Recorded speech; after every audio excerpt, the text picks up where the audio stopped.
Ürəklə əlaqədar məndə ağrılar olurdu. 4 aydır mən bu xəstəlikdən əziyyət çəkirdim, ürək damar xəstəliyindən. Tez-tez gedə bilmirdim, nə bilim, qaçmaq mümkün deyil idi. Belə bir balaca tihliyə qalxa bilmirdim. O dəqiqə ağrıyırdı. Məcbur idim ki, gəlib oturam 5 dəqiqə, 3 dəqiqə, sonra davam eləyəm. Qəbələ rayonundanam. Müalicə elədim, elətdim, orada heç bir xeyri olmadı. Mənə dedilər ki, yəni Bakıda belə bir sentral hospital var, siz ancaq orada yaxşı ola bilərsiniz. Gəldim bura, sağ olsunlar, gələn kimi, qapıdan içəri girən kimi xanımlar sağ olsun, çox qəşəng qarşıladılar. Kim lazımdır, nə lazımdır, nə problem var, sağ olsunlar.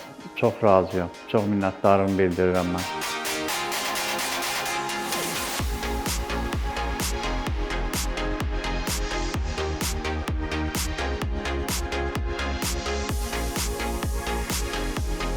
Analizə götürülüb, inşallah anji olunmalı.